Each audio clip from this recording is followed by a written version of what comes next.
Now it's over. That's okay. Good evening, all, and welcome to the Ammunation. Let me turn off this ticker and turn on this ticker. There we go. Mr. Twin, how are you, sir? Living the dream, buddy. How are you? Living the dream, eh? Well, I've been told that nightmares are also dreams. So how's the nightmare? Oh yeah, this medical punk. Medical punk. Yo, you like that? Yeah, I'm trying to. I thought I edited that. It shouldn't say Honk Nation.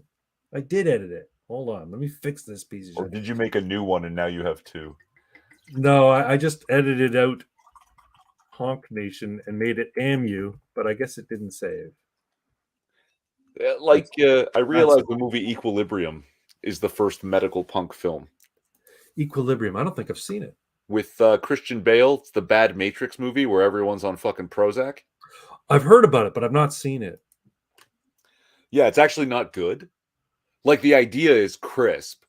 Yeah. But the execution is fucking horrible. Like, it's just so poorly put together. It's too bad. Christian Bale's a great actor, so when you see him in stuff that isn't solid, you're like, Christian, what are you doing, you know? It's like Raul Julia's last movie was fucking Street Fighter. Oh. Yeah, that was just poorly casted all around, though. But that's neither here nor there. Yeah. We digress. Anyway, good day, everybody. Welcome to the Ammunation. My Ammu Nationals. Thank you for stopping by. I don't know how many people are watching right now. Looks like Costin is here. Have you all smashed the like button? Have you guys been adequately insulted? Yes, thank you, Costin. I appreciate it, you sideways son of a bitch. That's all good. I just found Costin on Twitter today. I'm back on Twitter, by the way, everybody, if that means anything to you. When Elon Musk announced he was buying it and people were losing their shit, and I saw all these formerly banned or shadow banned conservative accounts sort of like popping back up. I'm like, I'm going to see if I can get my account reinstated. Anyway, I couldn't. I guess telling people to kill themselves is not something that they're ever going to forgive. So I had to make a new one. So that's why I'm here. So on Twitter as at Real Crag Bragg. So appreciate you all. I only have about 11 followers. You've got more than that, right, Irving, on Twitter? Probably. But I mean, they're all like people that I've sort of met online and stuff. It's not like I developed the following. It's like these are dudes who I know. Yeah, same with me, right? It's somebody, I liked somebody's tweet or I commented on somebody's tweet. They liked mine. I started following them. They followed back. But I don't, you know what I mean? Like, I more browse Twitter than anything else. Sometimes I'll say something edgy, but yeah. I do have a Toronto band that follows me. I don't know why. Like, I'm a huge fan of this band. What are they called? I don't want to say because I don't want to get them in any trouble. Why would they get in trouble? I don't fucking know. What kind of world are we living in where you're afraid to say, hey, so and so supports me? Speaking of which, I'm gonna share that tweet. Hold on a second here. I've like officially like arrived, I think. Yeah, you've made it. I've made it. Made it. I'm gonna share this one sec here, folks. Bear with me. How do I share? Share. God promises not explicitly not to tell us to kill ourselves. That's right. Thanks, Costin. Very kind.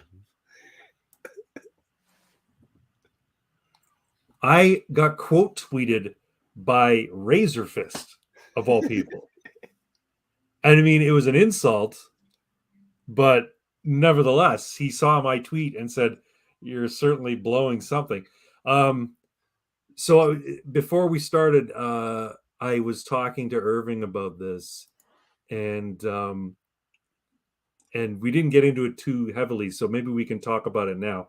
I'll switch to that topic. I'm gonna get rid of this here. One sec. Where's my other banners? Did I not save that banner?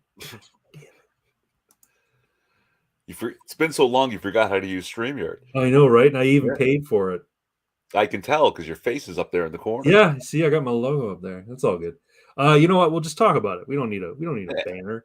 So based on the screen share there, you can see I'm talking about Governor Ron DeSantis being the Republican nominee for president in 2024, and Donald Trump as his running mate.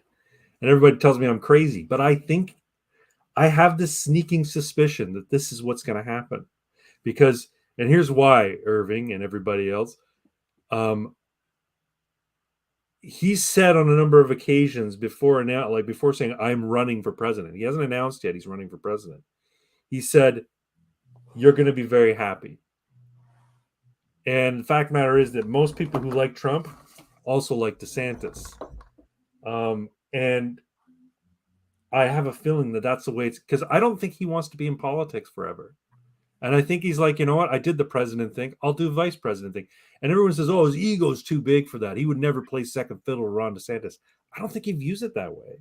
I think, the fact of the matter is when he was doing all of his foreign diplomacy, he made great gains in foreign diplomacy on the part of the United States, meeting with Kim Jong-un, meeting with, the European Union and NATO countries, and basically saying, pay your fair share.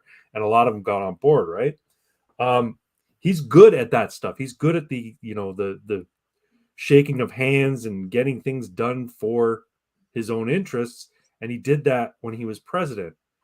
And typically the vice president spot is all about foreign relations and diplomacy.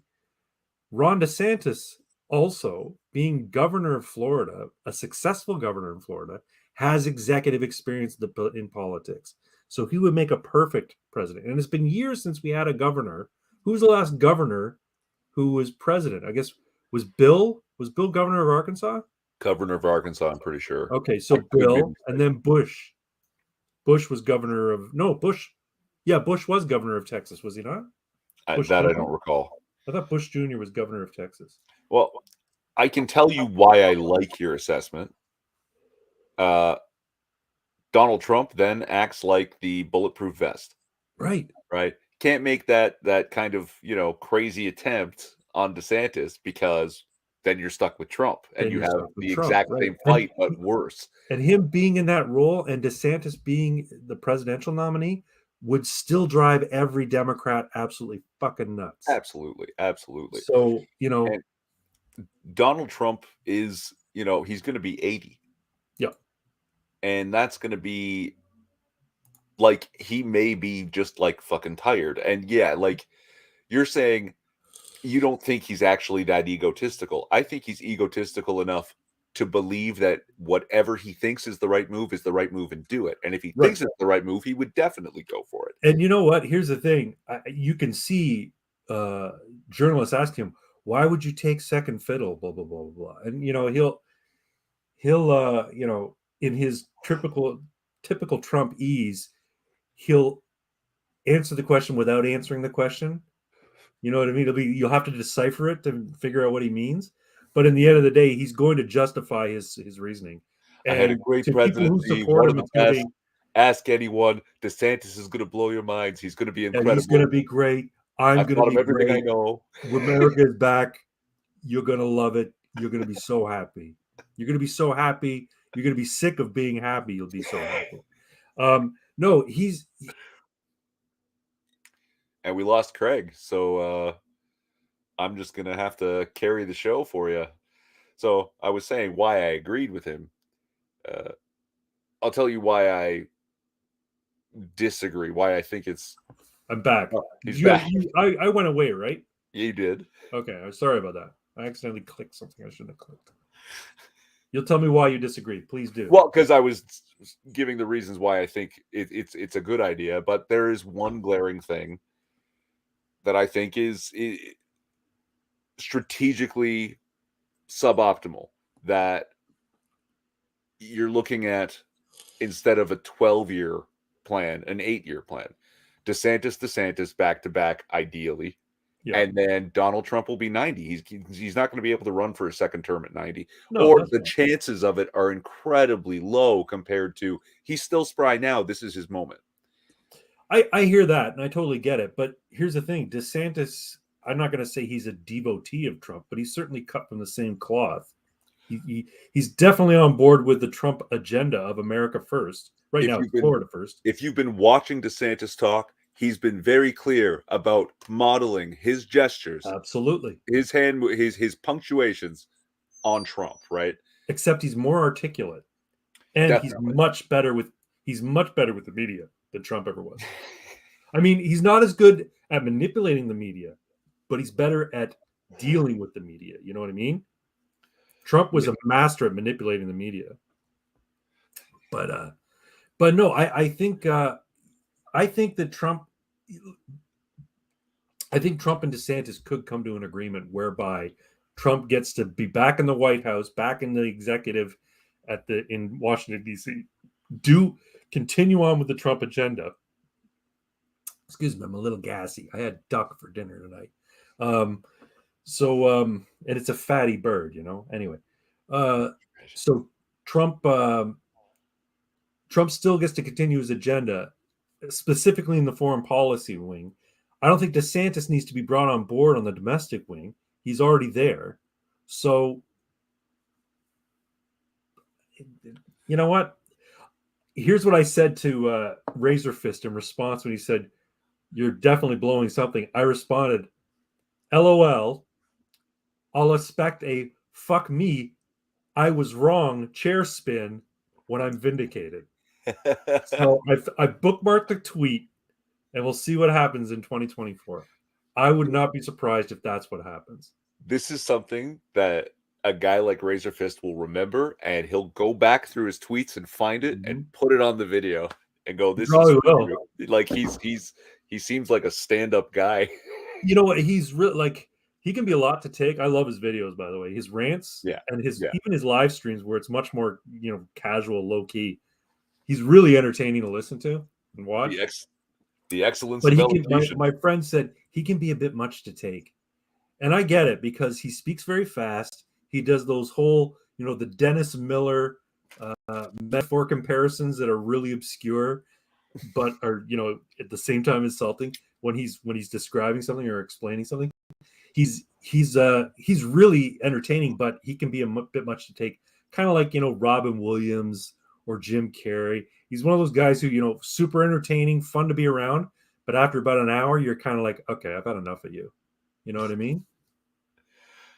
Well, see, luckily his rants tend to be 4 to 8 minutes, and that's like Yeah. the perfect amount of Razor Fist. Yeah, and he's really smart about it. He wears the mirrored glasses so you can't see he's reading his screen while he's fucking doing it, and he doesn't break. Right, the only time he breaks is if he cuts to other media, but he does it all in one take, which is impressive. So, good on Razor Fist, and thank you, Razor Fist, for quote tweeting me, even if it was to insult me. I really appreciate it. It netted me no followers. That's right. Yeah, that's right. Oh. Anyway, we haven't caught up at all yet because I came in just before we went live, and we really haven't talked about how's the new job. I know you started a new position at another company. How are you liking it? It's got its ups and downs like everything else. Yeah. But no one's an asshole about masks or vaccines. I've met a lot of people that are awake, or for a better Red pilled. Red pilled has gotten a little cliche, and it doesn't Black mean pilled. it means different things to different people. They're anti-woke. Yeah. Oh, right. So many people are now. And this is the problem, right? Because everybody, the left, Democrats, whatever you want to call them, the people on the other side of the argument, right? The authoritarians. Yeah. The ones who see the world is terrible and only I and only people who think like me can fix it, and everybody better just get in line. The progressives, which are actually regressives at this point, they always push too far. And the problem is because they so seldom get into power for any great length of time. You look back in the U.S. history, Democrats typically, they are more likely to only serve, like a Democratic president is more likely to only serve one term than a Republican president.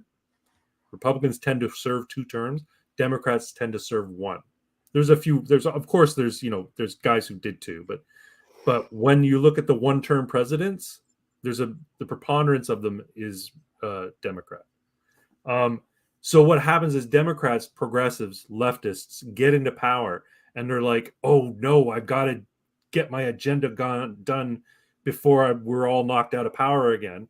And then they push too far, and that's why when there's like this flip, it's always like a landslide in the other direction, and then things, slowly get back to normal and sanity, and sanity, uh, and then progressives get back into power because they get sick of whatever. People get sick of whatever, and then the same thing happens all over again. Does that seem like a reasonable assessment of how these cycles tend to work? I mean, except that they do get a bunch of what they want, and Yep. then, like, I mean, I'm not Yeah, the they biggest do. fan of Tim Pool anymore. That when the Republicans have the power, they don't use it appropriately to No, they get don't. any of the territory back. So things are just sort of stagnant for a little while till the progressives push again. Yeah, it's the Right. most frustrating thing about the conservative worldview. And there's a reason for it. It's a defensive position in the battle of ideas. It's a defensive position. Conservatism innately is defensive. You have to push back against the progress at any cost type of people. But you're never trying to push back towards a more conservative world. That has to happen almost like has to happen organically. Whereas the people just say, we're sick of this shit. We're going back to the way things used to be because that was good. And that has to happen like on a cultural level. It can't happen on a political, because when it happens on a political level, it tends to sort of like skate the edges of fascism, where we're going to have traditional values and you're going to like it. And if you don't like it, we're going to lock you up. That's how it would have to be, right? Versus Well, what you have now is we're going to have, bakers forced to make cakes for gay weddings. And if you don't like it, they're going to get thrown in jail. That's, I can't help but think of this thing that pops up on the fucking chans every once in a while, is that somebody posts a picture of some drag queen dressed like a demon reading yeah, sex books to children, and yeah. there's just the quote underneath that says, "And then one day, for no reason at all, people voted Hitler into power." It's true though. It's true. When things go a little too far astray from the shared values and the shared reality that we all kind of agree on, because of people who want to shift things so far, the snapback is so harsh that it looks ugly on the part of the people who are you know pushing things back in the other direction. So for instance, like, I don't know, you watch Tim Pool, right? Periodically. Some, like, you know what I like to watch?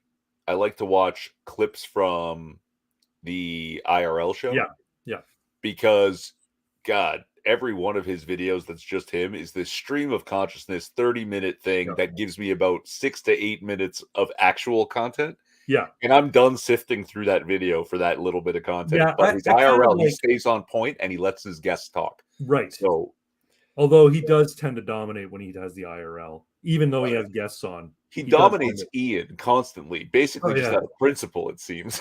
Well, Ian's one of those guys you kind of got to rein in, because if you let him go off on a tangent, he'll fucking it'd be like Joe Rogan, but everyone's on meth. But at this point, if I see Tim Pool roll up a newspaper and whack him, I'm not going to be surprised. Like, No, but he bemoans the idea that conservatives and Republicans, they don't push back. They don't push. yeah, They don't push the culture. Or they don't push the politics in the other direction. Like what a lot of people are calling for now.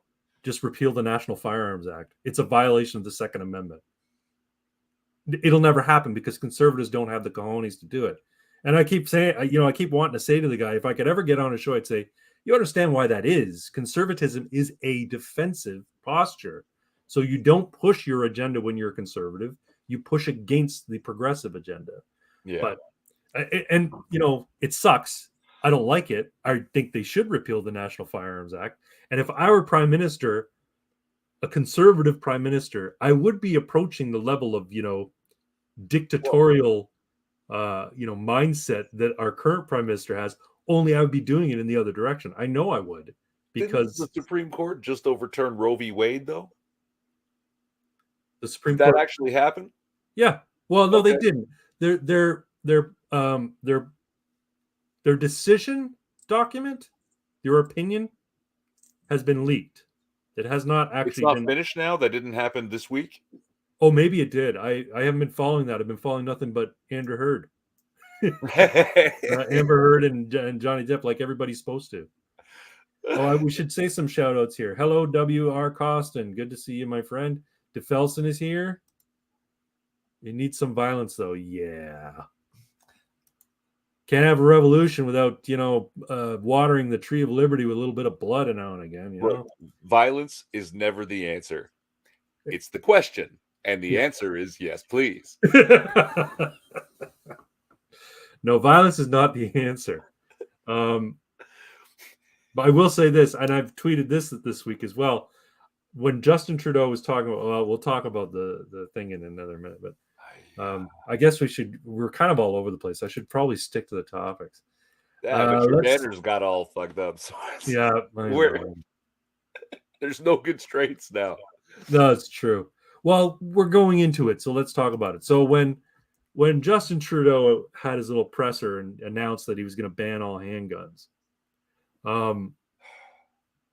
I was really, really upset. And you know what? The funny thing is, it wasn't even so upset about the handguns because I'm not losing my handguns. I'm not getting rid of them, and I'm not going to lose them. It was more the fact that another minister came out and said, "Yeah, we're going to go after airsoft too." I'm like, "You cocksuckers! How dare you go after my airsoft?" Well, because we never finished catching up. We caught up with me. How was your May 2-4 long weekend there, buddy? It was good. It was good. I had a good time catching up. So, I guess I should preface everything by saying apologies to everybody who, like to watch a regular Ammunation live stream and like to watch content coming from my channel. It's been pretty sparse lately. And the reason is I've had a lot of things going on in my life, personal, that just required more attention. And I'm not going to get into great detail about them. Irving knows about them because we talk outside of, YouTube. But nonetheless, May 2-4 weekend was my weekend to sort of like cut it all behind and like leave it all behind and do something purely for me. And I've been planning this for months. I had the wonderful opportunity to go down to Chesapeake, Virginia, and play at Ballahack Airsoft in their Fertile Crescent 7 event. It's like a role play event. It's people call it LARP soft. So it's an airsoft event where everybody's in character and you're basically building a story in an environment. And Fertile Crescent 7 is like a post-apocalyptic role play airsoft event. And I had a great time. I met wonderful people there. Everybody was super friendly. It was crazy hot, but I had so much fun. And I'm going back in December. Only I'm not going to drive down in December. I'm going to fly down. It was a 13-hour drive, Irving. 13 hours. Yeah, you told me a couple hours in DC. Oh my God. I don't know how people do it. If anybody is watching or watches this from the United States and lives or near the DC metro area, how the hell do you people deal with that traffic? I was stuck in the DC metro area on I want to say 64. I think it was 64, one of the interstates. And I was stuck on there for roughly 2 hours. And I think I went a total of 30 miles in that time. It was absolutely insane. And I don't know how people do it. I don't know how people who have to commute to like Washington, D.C. or, the other cities in and around there. I don't know how they do it. It's absolutely insane. So needless to say, going back, I took an alternate route. So I didn't have to go anywhere near DC Metro. I got to stop in Charlottesville, Charlottesville in West Virginia or Virginia. Got to stop in Charlottesville overnight. Had a nice time there. Ate some Papa John's. Papa John's U.S. is good. I don't know if you ever had it. No, but we have it here now, and We I haven't do. tried it yet. Well, Papa John's, I love Papa John's. Here? Here too, yeah. I'll give it a try. Get their Philly cheesesteak pizza. It's fucking delicious. And get the garlic butter sauce. That's my favorite part of it. So basically, it's clarified garlic butter, and you dip your crust in it. It's delicious. But anyway, I digress. I had a wonderful time the long weekend, And then I came back, and the following weekend I buried my mother. So yeah, I said I wasn't going to get into it, but my mom passed away a short while ago. And it was before, of course, this event was going to take place. So, and I'm like, I had to get away, and everything was already planned and set up for her celebration of life. And so when the week after I came back from Chesapeake, we had her celebration of life last Friday, and it was a nice affair. But yeah, that's why I haven't been posting much, because my mom took a turn for the worse back in November of 2021, and the last 6 months or so has just been spent dealing with that. And then she just passed away May 7th. And I miss you, Mom. I love you. Anyway, enough of this sentimental garbage. Thanks, brother. That's my catching up. But back to the topic we're talking about. Oh, I thought we were going to talk more details about the airsoft and your actual event, but okay, we can go back to this. That's why I didn't mean to get into that shit with your mom. I'm really sure, like, I'm not giving you a chance to speak. What did you want to know about Ballahack and the airsoft? No, like, I mean, you told me a couple of little things, but I thought this would be like the fun section where you tell the people, oh yeah, you went to the airsoft tournament, you won some awards and shit. Like, well, I got achievements. So basically, yeah, it's like a quest thing, right? So thanks very much, DeFelson. I appreciate that. Yeah, so because it's like a role play event, you have quests that you are meant to undertake when you're in the environment. There's a total, I think, 16 achievements. I got like 6 of them. I left early both days just because it was so goddamn hot. And I wanted to see more of Chesapeake. I went to Virginia Beach to check out an airsoft shop there. I got to hang out with a really cool guy from Maryland who works for the government. He actually works in Washington as like a lawyer. And his wife works for the White House, the Biden White House. So we started talking politics, of course, and no BBs flew at each other. We were completely civil. But he's a lifelong Democrat. I said, well, I don't have a dog in this race because I'm Canadian, but here's my perspective on things. And it was a really pleasant conversation. We hung out. We walked around the grounds and we basically did quests together. We had a great time. It was a lot of fun. Yeah, what was the one of the achievements you got was like not shooting people. You shot people.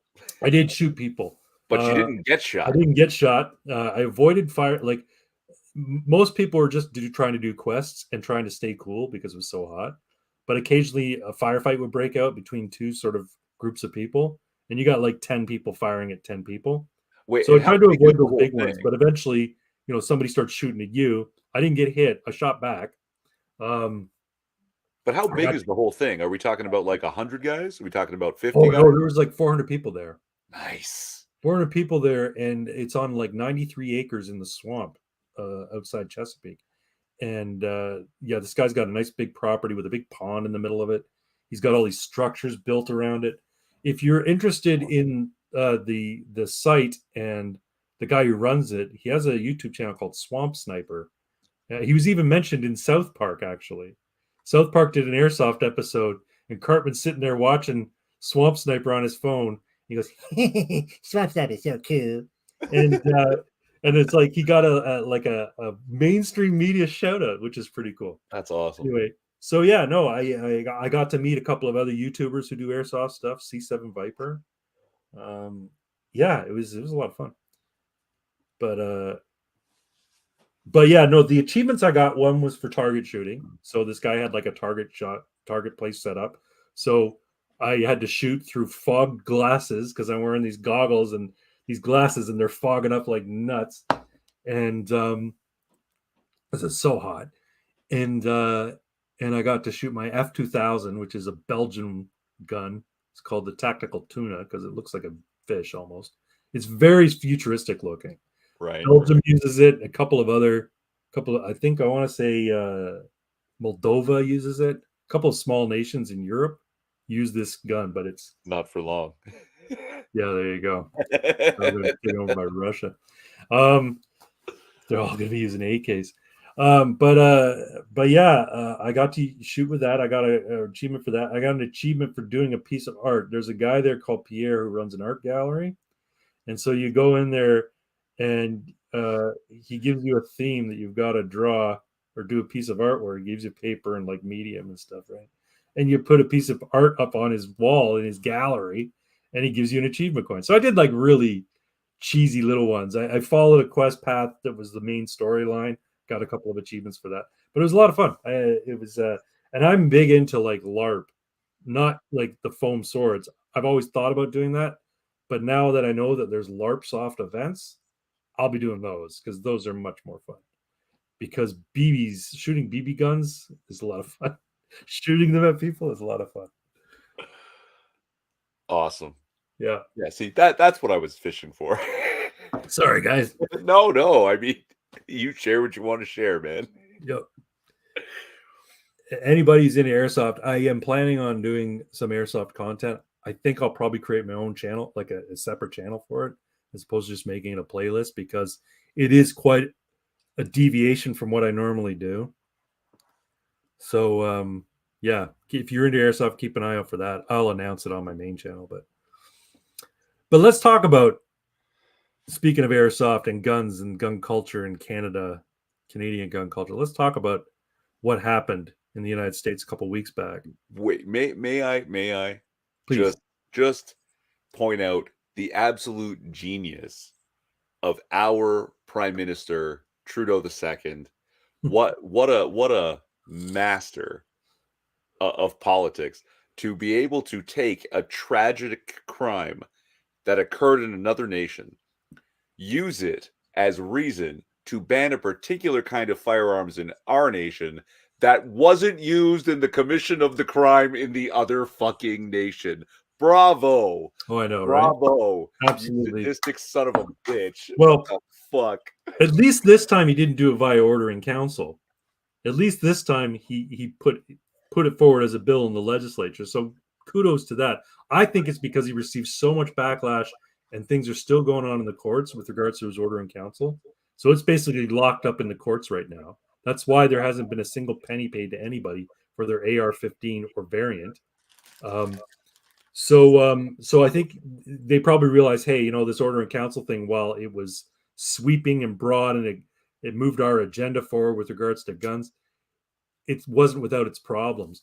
So when they did the handgun ban thing, he's like, we better do it legislatively, which good on him, right? But it still has to pass. But you're right, it's complete opportunism. It's never let a good crisis go to waste kind of mentality.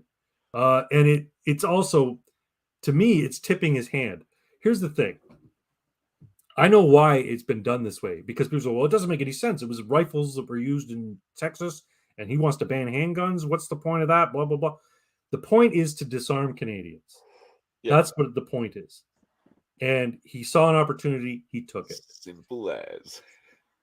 I'm telling you, and you can call me a conspiracy theorist, tell me that my tinfoil hat's too tight, but the World Economic Forum, Klaus Schwab, and Justin Trudeau, who is his toady, his what do you call it, his protege, in order for them to roll out what they want to do over the next 8 to 10 years, citizens need to be disarmed. That's why Biden's pushing so hard in the United States. He's never going to achieve it, but he can't not try, because Biden's a globalist, just like Trudeau's a globalist. Only Trudeau, actually admires, dictatorships. He said it in the past. He would love to make Canada like China with maple syrup. He would love it. Yeah. And I would bet that if he was able to somehow get legal minds together and muster a defense of making him prime minister for life, he would do it in a heartbeat. Oh yeah. If he could, he would couch it in, this is, unprecedented times. This is a crisis and we need stable leadership that has longevity. That's how he would do it. There would be something going on that people were like, won't the government do something? And in order for the government to do something, they need stable leadership. So can't be bothered by these pesky elections. I'll be prime minister for life, or until the crisis is over. I could see him doing that, in a heartbeat if the opportunity arose, or if he thought he could get away with it. Of course. Oh, He's just that egotistical. He's awful. And like I actually have like a hearsay inside track on this that I know a guy Oh, do tell. I love who me some knows a juicy gossip. guy who is currently a Liberal MP. Okay. Like Uh, like federal MP, like yeah, at the federal level. Okay. Yeah. yeah, and they ran on electoral reform, right? We're going to Yep. reform the whole electoral system. And this particular MP ran on that hard, said, I am with this for absolutely, right? It doesn't matter if I win or lose because of it. What matters is I believe in this cause, and I think that's fairer to you, my constituents. And then the moment they were elected, they rolled it back and said, no, we can't do that. And he went out and publicly apologized to his constituents, this Yep. MP. Yep. Said, guys, I'm sorry. Like, I was for it, and I don't know what happened. I don't know why. I'm not in that loop. He got a phone call from Justin Trudeau, and Justin Trudeau was basically like, I don't know, like a shark. Like, do you think you're going to go far in this party going against us? Like, and it's just like the way the story was told to me. It's like, holy fuck, this guy is a fucking psychopath. He's a narcissist for sure. Yeah. He's absolutely a narcissist. And if I were still talking to Tegan Alexandra Osmond, she'd be able to confirm that. We're not talking anymore. There was a falling out. That's unfortunate. Yeah, what are you going to do? Yeah. No, I could see that. I would do electoral reform if I were prime minister. My guess is he was pushing to remove the first past the post and make a proportional representation. Is that right? Because that's what they ran on. That it should be more fair. I think they wanted something like you put 1, 2, and 3 for your candidates. Yeah, there's been talk about that too. So if so and so loses, I want my vote to go to this, and if they lose, I want my vote to go to that. I don't like that idea. I think that's very wishy-washy. I understand the reasoning behind it, but I think it just muddies the whole system, and it makes the counting of ballots that much more difficult, and it makes it rife for fraud too, because you've got basically a multivariate equation now to determine who wins in a given riding. Yeah. And now it's like it's not simply a matter of counting the votes and seeing who has the most.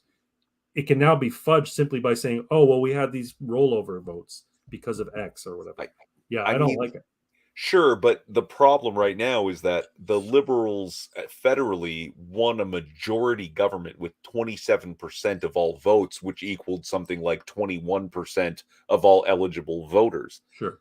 Right? And if I'm not mistaken, the math is such that if the voter turnout is low, you can have a majority government with as little as like 11% of eligible votes. Well, and that's fucking psychotic. Like it does. Like we just had our provincial election, and only 42% of the electorate came out to vote. Yeah. So basically, 17% of Ontarians gave Doug Ford and the PCs a majority government in the province. Well, that brings us to the next topic. Super suffrage.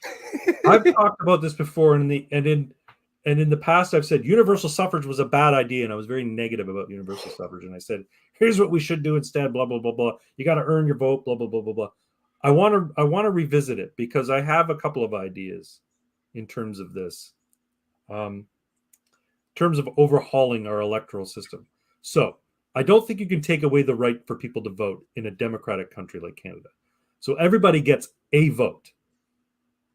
If you work for a profession where it is your duty to put yourself in harm's way to protect your fellow citizens, cops, firefighters, and military, you get an extra vote. Apparently it's not, though, except for the military. Well, that's something that came out from Texas circling back to the last topic. Yes. Apparently there is, despite their fancy oaths and all that, Yeah, There's they do not literally have a no duty to legal protect the public. obligation. What's that? They do not have a duty to protect the public. There is no legal obligation for them to put themselves in harm's way to save you. That's I get it, but practically speaking, though, they do simply by pulling somebody over who they you know who they suspect of committing a crime. They're putting themselves in harm's way, because if you're pulling over a suspect, you don't know what they're going to do, and you're putting yourself in harm's way. So I think cops should be given that extra. I mean, if you want to go that far, firefighters most of the time sit on their asses in the fire hall and don't go to fires. Right? Fires are very rare. no, two 24-hour shifts a week. Yeah. And most of the time you're sleeping in the fucking or you're polishing the bell on your fire truck. Yeah. And polishing the bell, buddy. The fact of the matter is, when there is a fire, they're the ones rushing in to save people. They're the ones trying to, risking their lives to stop it. So I think they should get an extra vote. So firefighters, police officers, and military. And I think military veterans too, especially if you were involved in a foreign conflict. I'd throw EMS in there if I agreed with this in principle. Yeah, I understand EMS because they're often in situations that are dangerous for them. They end up going to a lot of very dredgy, poor neighborhoods, and someone could be trying to rob them, thinking there's fucking drugs in there and shit. Yeah. Like God knows what. Yeah, but but to me, that's a consequence of their job. It's not their job to go and get robbed or put themselves in harm's way. Sure, it's part of the job, but it's not. Their job is to save people, which is great. Yeah. But I'm just thinking, cops take a bullet, firefighters get burnt to death, officers, enlisted people, or military people, they take bullets, right? They get shot at and blown up. So give them an extra vote just by virtue of the profession they've chosen, right? Rewatch Bringing Out the Dead, and I think you might allow EMS to slide in. Maybe we could expand it. The other way to get an extra vote is to be putting extra time in, volunteer your time at the municipal, the provincial, and the federal level. And if you want to vote in a given election, get an extra vote in a given election in a given process, you have to devote time at the municipal level to get an extra vote at the municipal level. You have to vote some time at the provincial level to get an extra vote in the provincial election. And same goes to the federal level. So what this does is it basically fosters a sense of ownership of your community, of your province, of your country, and you're rewarded for taking an active role in trying to make it a better place. That's my thought. So service doesn't guarantee citizenship. No, service gets you extra citizen powers. Right, so that's why I call it super suffrage. So we have suffrage, we have universal suffrage. This would be super suffrage. See, and I still like my idea, right? Where super suffrage includes no one. So if did not vote has more votes than the leader, did not vote wins, and the seat is not filled, and it's not filled till the next election. So you talk about what you're saying is that then if fewer than so many people vote, if more people didn't vote than did vote. No, if more people didn't vote than voted for the person in the lead. Oh, I see. Okay. But you know what the problem is? Then it's kind of like a non-participant's veto. If people don't like the current guy, they don't have to go and vote him out. They just don't show up. Sure, which is actually what happened this election. Right. That they're talking about, oh, look at how well the PCs did. Are you kidding me? Everybody lost everything. The voters were PCs picked up a couple of seats, didn't they? They did, but voters were so disenfranchised. This was the lowest turnout ever. They're just thinking it doesn't even matter who wins, so I'm not going to fucking bother because I hate them all. Yeah, so I agree. I do think that democracy is broken. I think, and I've said this before, politicians do not value elections, or they value elections. They don't value the voter. That's why they're giving it for free. That's why everybody gets one. And that's why they're constantly trying to get more people to vote. Like by basically saying, we should lower the voting age to 16. We should allow, temporary residents to vote too. They live here too. They pay taxes here too. This sort of stuff. If they valued it, you wouldn't get it for free. You'd have to No, work for it. I don't think that's what it is. I think that the lowering the voting age because children can be stupid and idealistic and the perfect combination to get the NDP and the leftists voted in, right? Because guess what? Stupid little children are monstrous tyrants. Yeah. Right? Like they want what they want and they're going to have it whether you like it or not. Yeah. And the temporary citizens, well, guess what? We offer them benefits, so they'll vote for the free shit. It's not that the vote is free; it's that they're voting for free shit. No, I get it, but that's the thing. And here's the other thing that I don't like about the democratic system. Most people don't vote with any clear idea of who they're voting for or why they're voting for that person. People tend to vote because they think they have to or they should, because it's part of being in a democracy, and you get a warm fuzzy feeling for participating in the process, but they don't really educate themselves on who it is they support. You're either tribally supporting the Liberals, tribally supporting the Conservatives, or tribally supporting the NDP because that's what you've always done, or that's where your political leanings lie. Or if you're apolitical, not to disparage her, but my wife, she's not really paying attention to what's going on politically. She just knows what she doesn't like, so she votes accordingly, right? But she doesn't educate herself on who the candidate is, what they stand for, what the party stands for. A lot of people are like that, and they'll vote based on how many signs they saw of, a red sign, a blue sign, or an orange sign, and they're like, "Oh yeah, I saw that. I recognize that name. I'll vote that way." I'm sure there's a lot of people out there who are actively engaged, but I think the vast majority of people who vote aren't. They're either tribally supporting the party because they've always done it, or because they're that way, which I guess is okay, or they're just doing it because they think it's what you're supposed to do. Well, look, I'll tell you right now, I did absolutely no research into Victor Ahikwe of the New Blue Party before I cast my ballot for him. My ballot was cast as a fuck you, Doug Ford. You can't do this Right. shit to me and still have my fucking support. Right. And you don't get nothing because it is my civic duty. And if all I can do with my civic duty is tell you to go fuck yourself, I'm going to do it. How did they do, by the way? I hear a couple 100,000. Yeah, like I mean, I don't think they won seats, but No. again, PPC style, spread out. People Yeah. like me going fuck you guys, right? And Well, that's good. they made a For a point. new party, first time out, and they really didn't have a lot of run up to this election. They basically created themselves just prior to this election being Months, called. yeah, less than a year ago, I think. Yeah, that's not bad. Getting a couple 100,000 votes, and that should be considered by the PC Party of Ontario, right? I voted for my local candidate. I did look into him.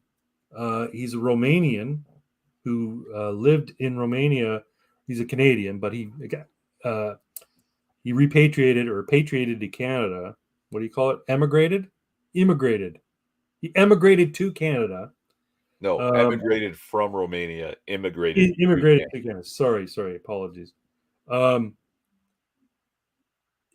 Because he lived under the Ceausescu regime, and one of his things in his bio says, "I see Canada going the way of Romania under Ceausescu, and I don't want to see that. That's why I'm running," kind of thing. No, yeah, I'm like, too many good on people, you, man.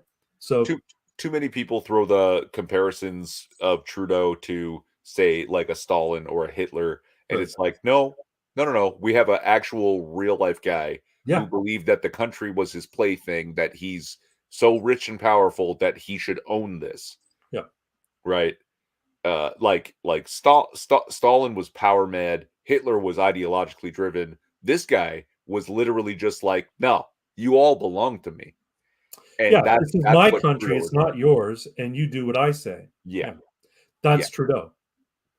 Trudeau is a latter-day Ceausescu. Actually, the in the European Parliament, the representative from Romania even said as much. He said, Yeah. "Justin Trudeau, what are you doing here?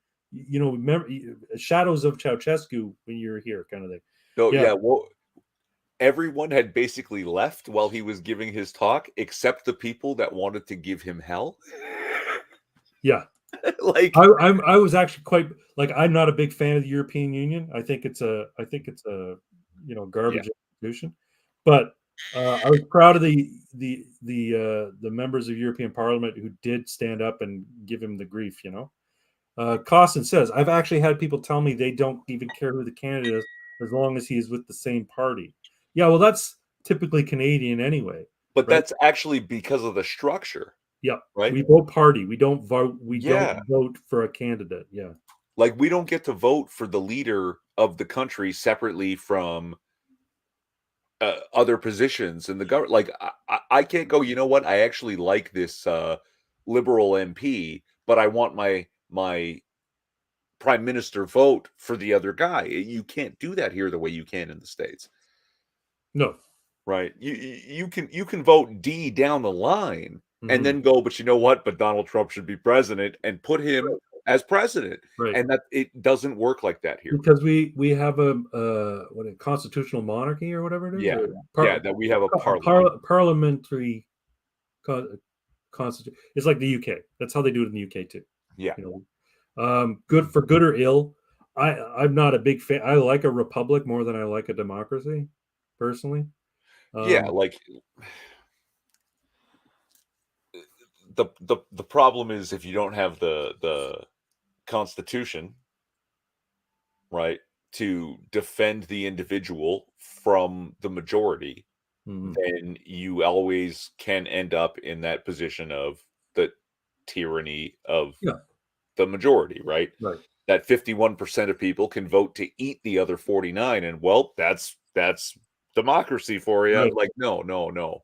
You have to have a piece of paper and some legal structures Yep. that do something to try to prevent that. What's the phrase? Democracy is two lambs or two wolves and a lamb voting on what to eat for dinner, and a republic is a well-armed lamb. A republic is a well-armed land Lamb contesting the results. contesting the results. Exactly. Yeah, this is the issue, right? The tyranny of the minority by the majority. Well, That is the shit. issue with democracy. Something just finished. A court case in the U.S. just finished a little while ago that there was some, I can't remember what state, but basically these farmers, like ranchers, Yeah. were being barreled down by the ATF that were apparently there to what's the word? Imminent domain their land, whatever, Oh, however, really? whatever the The process. ATF, I think it was the ATF, and alcohol, tobacco, firearms. yes, Wow. Okay. they were doing not assault. What do you call that? Basically, they showed up, knocked, and said, "We have a bunch of guns, and you're all under arrest because we need this land."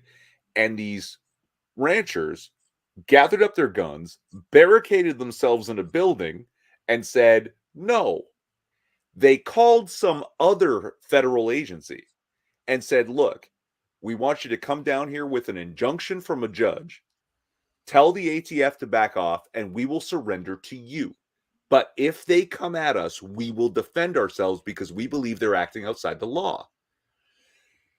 Whole big debacle. I don't think anyone was killed, but they went to court. The injunction actually existed. They surrendered properly to the other agency they called. They won their court case against the ATF. Good. Right, and that's the point of being able to own guns against the government. When they're Right. doing right, if a cop walks up to you in Toronto and just starts punching you in the face, and then you put your hands up and fight back, it doesn't matter that he was wrong. You're getting charged with assaulting an officer. That's right. Yeah, it's absolutely true. Because we don't have a document that restrains government. We have a document that permits citizens, Yeah, right? Um, and it's the problem is that Canada and a lot of people in Canada have the idea that rights are something that are granted to you as yeah, opposed to by a government as opposed to enumerated by the government. Enumerated being meaning that they recognize and write it down and say, yeah, these are your rights. We won't go step over them, kind of thing. That's how rights are supposed to work. They're axiomatic. You have them whether the government recognizes them or not. yeah. If they Eh, enumerate them in a foundational document, then that's a good government. If you act from the position that government is going to grant you rights, but at the end of the day, they have final say over your life, then you don't live in a free country, ostensibly, right? Well, what's funny is this doesn't go back to 1776. It goes back to, is it 1216? Yeah, the The Magna Magna Carta. Carta. Yeah, The exactly. consent of the governed. If Yeah. you don't have the consent of the governed, then your government is illegitimate. Well, this is the issue, right? So people in Ottawa, guys who run things, well, we have the consent of the government because we were voted in By by a 20. minority of people. Yeah. So you weren't, but that's the process. That's why democracy sucks. And there is a benefit to the multi-party system and all of these seats, right? Is that, oh, okay, so you formed government with, imagine it was perfect and 27% of the vote got you 27% of the seats, and you still had more than any other party. Guess what? 74% can shut you down. So now you must work with and negotiate with and make concessions to enough of the other party member, like enough of the other parties and their members, to represent a minimum of 50% of the country, and perhaps more, to get shit done. So you'll have to give up a little bit of what you wanted and give them some of what they need to get anything passed. You know what would That be cool? What if we did this? And this is being a little ridiculous. But what if we did this? So there's what, 30 million Canadians, right? 38. 38 million Canadians. That's good. So let's say a minority of people participate in the election, but they elect their different, members of parliament. Mm-hmm. The number of seats in the House should be apportioned based on the total population of Canada. So if you only get 13% of the votes, your party, let's say, you get 13% of the seats. If the other party gets 7% of the votes, they get 7% of the seats. So the portion of the public that don't vote leave those seats empty. And those seats that sit empty are open for anybody in the country to come and sit and heckle or question or try and obstruct the goings on of Parliament. That way, you need people to vote in order for anything to get done. This is half ridiculous because you're actually talking about, if I'm not mistaken, representational parliament, where they balance out the votes Yeah. and give more seat create, but the unrepresented seats, instead of left empty like I suggested, are now left open to whatever asshole wants to show up and start fucking pulling out his Johnson and giving everyone the finger Well, and no, saying, fuck there you, has Mr. to be a Speaker. level of decorum, but the thing is, like city council meetings, No, hold on. I don't No, want this dicks is so coming much out in better. the House of Commons. As soon as you're recognized by the speaker, you get to say, "Shut up, Mr. Speaker. I'm talking to that guy." No, I still think there should be decorum, As and I long think as there it's should be rules. rotational, right? That you But get to be that for a day. You were in line. You're at the yeah, front of the line. You get to sit in that seat sit today. on those empty seats, Yep. and you get to raise your hand, be recognized by the Speaker of the House, and ask questions, and basically put forth your agenda for those 5 minutes or whatever, and expect an answer from the members who were elected. And like city council meetings can be completely disrupted by people coming in and complaining Yeah. about the goings on. It should be the same at the federal level. I have a crazy idea for this too. The people who can stand in line and just fill the seat for the day, they don't actually get a vote because no one voted for them to represent Right. the people, but they can introduce legislation. That'd be cool. Yeah. That'd be cool. Yeah, maybe I can table this. You guys talk about it. we'll call them public non-member bills. You bring forward a public non-member bill, and because you're not a member of parliament, and depending on time that's devoted to the goings on in the House of Commons, the Speaker will take 3 of those public non-member bills and read them out and say, "We want discussion on these." Craig, you and I are going to save this country. Or we're gonna ruin it. It's already ruined. What more can we do here? True enough. Let's say Costin says the thing is we don't even elect our government. Our MPs and MPPs are supposed to represent their constituents. Yeah, it's true. It's true. Absolutely. And that's the issue with the system that we've got. And then he goes on to say, I don't like what you're saying at Craig Bragg. You're talking about electing the parties directly. Well, no, I'm saying that's how it works right now. We elect a party. We elect members of parliament based on their party affiliation, and then the ones that get elected sit in a specific section in the House based on their party.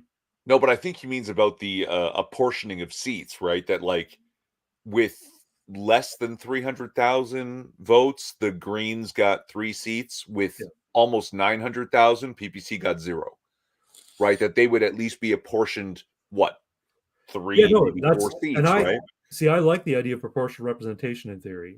I do. I mean, I haven't dove into it quite a bit, but it makes sense if you have a democracy, true democracy, versus this first past the post thing that we do. I'm just not sure how they do it, right? That like you won your riding fair and square, so you should get your seat. But also these guys got a whole fuck ton of votes. How do we fit them in by percentage?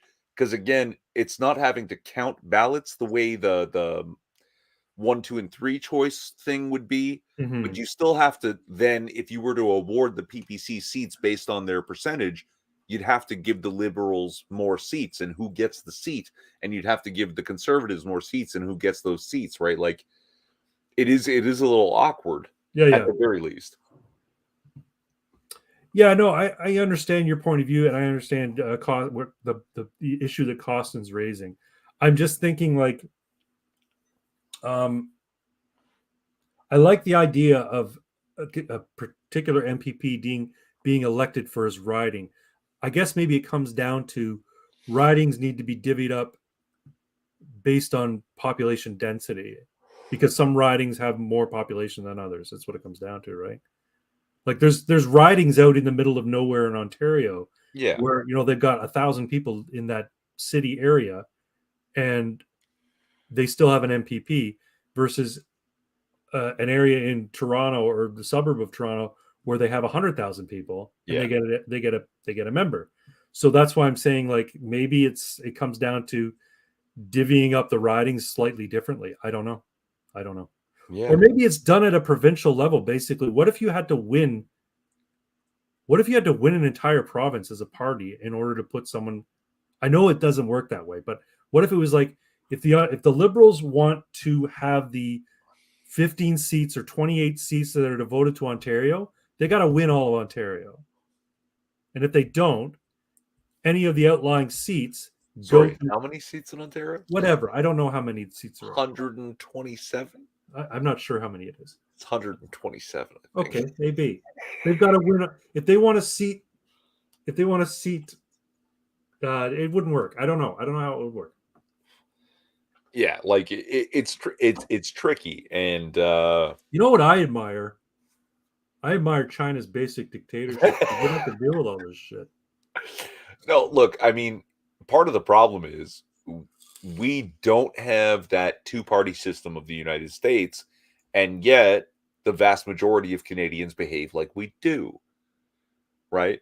That, I've got to vote PC instead of the PPC because I don't want to split the vote. Split the vote, motherfucker. Like let's if we're going to be a parliament, let's have 18 goddamn parties. Mm-hmm. Let's make them work for it. Let's make them work together. Have you seen how many parties there are in Sweden? Yeah, like exactly. They have like 27 different political parties in Sweden. 10 million people, 27 parties with like what? Is it 500 seats? More seats than we have, even though we have almost 4 times their population? Yeah.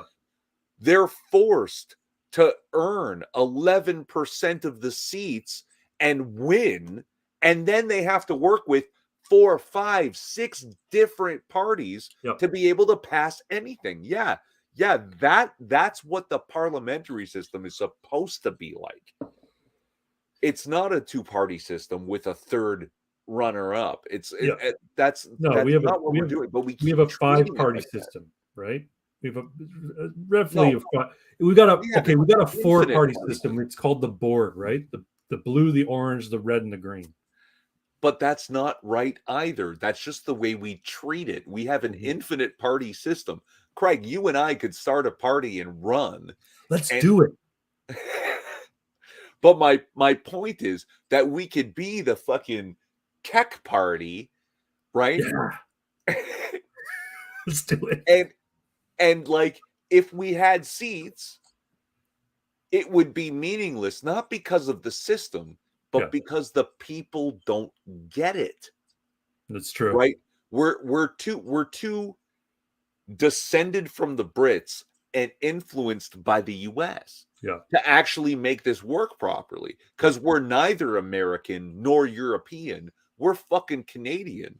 We have a global strategic maple syrup reserve. Okay. And there's like, and that's only the first fucking problem with our country. Yeah. A thriving maple syrup black market. It's true. I was actually talking about how we should have a currency that's based on physical assets, and I think maple syrup should be what it's based on. That's the only reason we should have that reserve is because we're going to use it as our basis for currency. Yeah. And the thing is, hold on, the syrup market is such a cartel that it's actually stable enough to be fucking currency. Do you know how many times I've been in another country that, oh, I'm buying your cigars and I'm buying your delicacies and your wares, and they're like, hey, next time you come down here, could you bring me something? What could you possibly want from me, some lowly Canadian? Can you bring me maple syrup? We think of it as ubiquitous. It's not.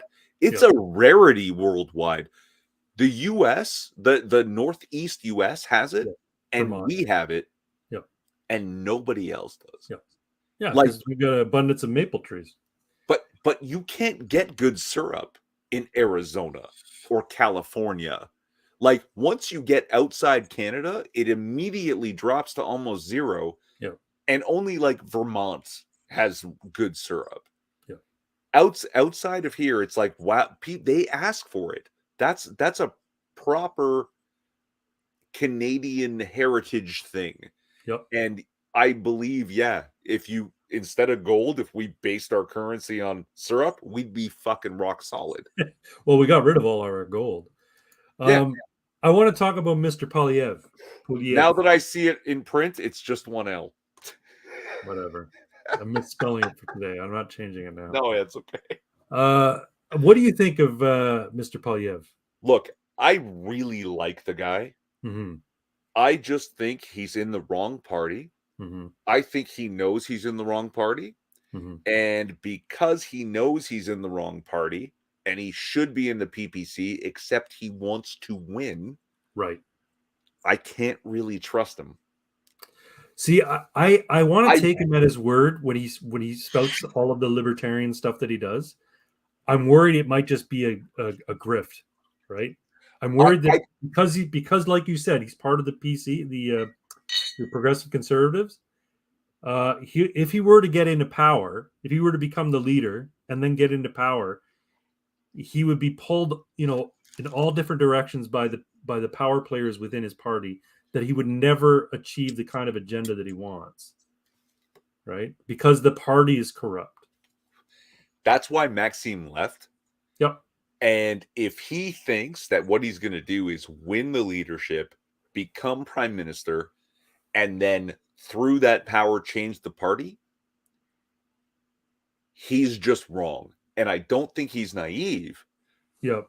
So it makes it so hard to believe him now, because I know I've seen him talk so much shit with facts and oddly good storytelling. Like this is something that I think Lauren Southern was talking about, that conservatives love facts and liberals love stories. Yep. But the problem is you can't convince people without a good story. Right. He tells amazing stories, and I think he really does believe it on a fundamental level, but I also am not sure that he's not a lifelong politician and will actually do it when it comes to the wire. I just don't know what's going to happen. Well, the thing is, politics, no matter where you are, I think Canada in particular is a dirty, ugly game. And I think he's probably aware of that. I think he's idealistic enough that he believes, what he says in terms of his worldview. But I think he's smart enough to realize he might, if he were to become leader of the PCs and he would become elected prime minister. He's going to be leader. That's not even a question at this point. Okay. It's I his, hope it's his to lose. I think the PCs would benefit from having Poilievre as the leader. If he did, I think he might have a chance of maybe getting about 20% of his agenda through, but probably not. Here's the thing. In the federal election, I'm not going to vote for Poilievre. I'm going to vote Maxime Bernier. I'm going to vote for the PPC. I wish him all the luck, because if the PPC aren't going to win, then having a guy like Poilievre as the leader of the CPC is really the only, alternative. Because if it's Charest or it's somebody else, it won't be. I don't think it will be either. But if it were Charest, here's the thing: they already basically ripped off the leadership from Maxime Bernier. 8 years ago? Yeah, 6 years ago. So don't think they wouldn't do it to Poilievre. The discrepancy is not large enough to steal it from him. Right. There would be no justifying it. Oh, I got to tell you a story about election day. So yesterday went to vote, right? Mm-hmm. Voted at a local high school, and it's the electronic ballot, right? Yeah. It's you mark an X and then you put it in a little folder. You hand it to them and they run it through the machine. I said, "Do I get a receipt to know my ballot?" No, she laughed and said, "Oh no, you don't get a receipt." I'm like, "Well," how? And my wife, always trying to just, sort of diffuse my nonsense, says, "Oh, Craig." I'm like, "Well, how do I know it's not just being shredded? Like, I want to know that it was counted." And then some guy who's like a poll worker is like, "You got to trust the system, sir." And I'm like, Do it in a gym full of voters, right? Look. In a really cool movie, the moment that guy says, "You gotta trust the system, sir," Craig pulls the 357 Magnum long barrel out of his bag and just blows that guy away. No, no, it's just I think I probably did more damage to democracy by going, The room was full of voters and they heard me go, "Yeah, why aren't we getting a transcript of our vote? Make sure it went in."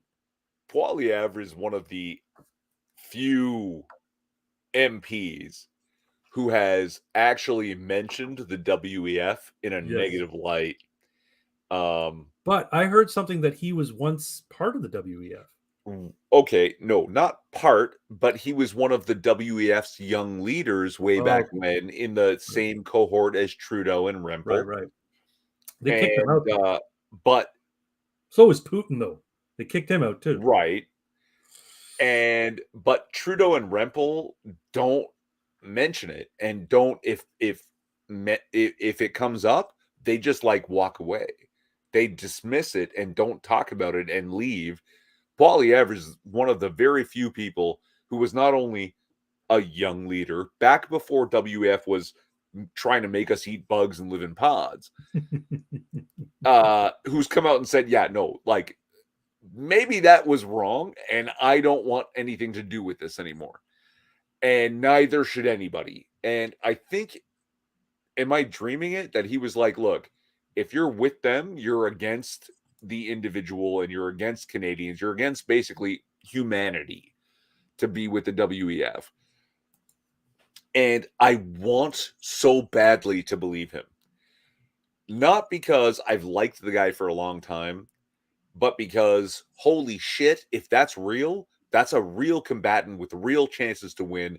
Yeah. And if the PPC ever got some seats, he would welcome them into the fold and be like, "Yes, you're your own party, but also we want your input and we're going to work with you and hope to have your support because we're going to be doing what you're doing." Yeah. See, if Poilievre if Poilievre could be a tyrant in the CPC, the way Trudeau is a tyrant in the Liberal Party, he could get his agenda put through, and he could caucus with the PPC if they ever got a seat, right? Or But got I seats. just like, I'm sorry, I've been wrong every time when it comes to Canadian politics.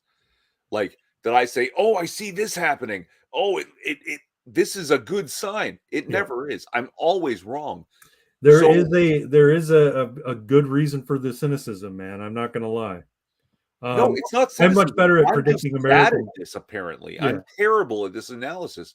And oh, I've liked Poilievre all this time, and now he's literally saying the things that I want to hear. Yeah. Oh no, he's literally just I another couldn't get Trudeau. that lucky. Yeah, no.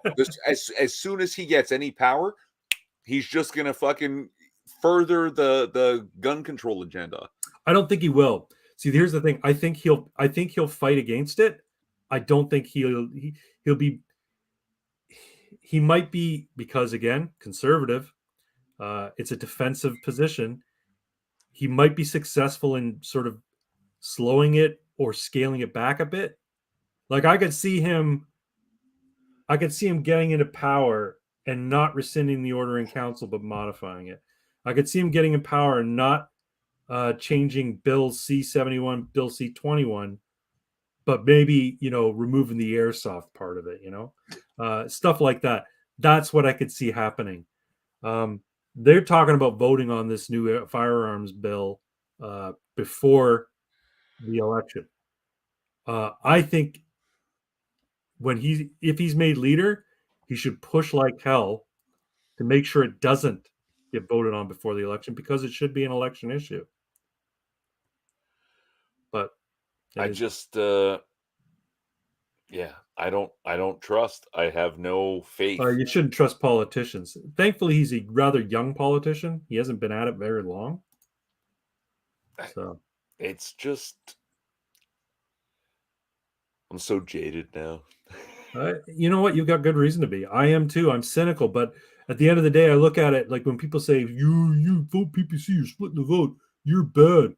I got one vote, and it's not owed to anybody that I don't want to give it to. So don't try and shame me into giving it to your guy just because you want him to win. My one vote is not going to decide a riding. It won't. I'm going to vote for the person that I think is best fits my point of view. Do I have to go into the shit analogy again?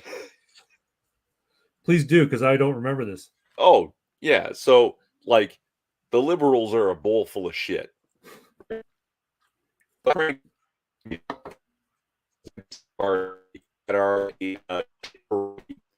your audio is cutting out. I'm sorry. You're making really great points, but I can't hear you. Liberals are full of shit. The PCs are.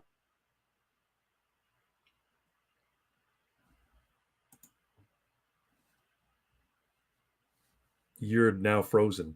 Oh no. Liberals are a bowl of shit. I know I've heard this before. The PCs are, I think they're raisins or something. So it might not taste so bad, but it's still a bowl of shit you're eating. Irving, I think we lost you, man. I'm sorry. I'm gonna share some of these comments from Costin. To be fair, you don't know if your ballot is being counted with traditional. It's true, but having people as part of the equation, Costin, I think makes a difference, right? Because you have counters and you have watchers who see that things are going through. We lost him. Come back in when you can, Irving. And what are you saying now? The next election is years out because of the NDP support. The bill is going through, but it can still be an election issue. Is it years out? I thought it was next year or even later this year. I could be wrong. I don't know. I think it's next year, like in July or something. But yeah, we'll see. I hope I get Irving back. I don't like being alone in these streams. That's okay. I'm going to move on to the next subject. I don't know if anybody's seen the Matt Walsh documentary on the Daily Wire, What is a Woman? But apparently it's getting all the rave reviews. Let me see if I can find Irving here. I think he might be trying to reach out to me. Irving, where are you?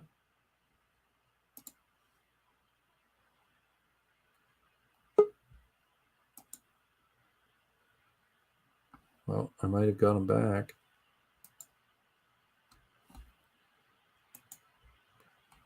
I think he probably had to reset. Anyway, you're back. There you are. There you are. Let me add you back. Oh, I didn't know what to do when I was all alone, man. Are you kidding me? You can talk. Don't worry, buddy. No, I was going to talk about. Have you seen this documentary, What Is a Woman, by the Daily Wire? Matt Walsh's the Daily Wire's Matt Walsh. I had that internet cutout. Can we circle back? Is that Yes, please tell me. Liberals are a bowl of shit. Conservatives are what, raisins in the shit or something? Look, no, look. I'm Ukrainian, right? So someone says, "Look, here's the Liberal Party, a bowl of shit," and then they go, "But here's the PCs. They are a shit-filled pierogi." Oh, okay. And then the PPC comes along. This is a peanut butter and jam sandwich. It's nothing special. It's not fucking surf and turf. I get it, okay? But you know what I don't want to eat anymore? Shit. And then some asshole's like, "You're going to split the vote and we're all going to have to eat the bowl of shit." But if I vote PC, the best outcome is we're eating shit pierogies. But you like pierogies. What are you? That was shit in No. them. If either way, I'm going to end up eating shit, whether I like it or not. I'm voting for the peanut butter and jam sandwich. Yeah. That's a really good analogy. I appreciate that. Yeah. So there we are. There we are. Learn how to parliamentary systems, you stupid fucking Canadians. Yeah, the idea of vote splitting is nonsense. Especially when you consider the power of one vote. Now, if you were a cop in my world where I gave you 2 votes, now that's a little bit more important. You know what, though? I know a lot of people that say, one vote doesn't make a difference, so I don't even vote. And you know what I say? Every person who says that makes my vote more powerful. And they think about it for a second. And then they go and vote. When's the next federal election?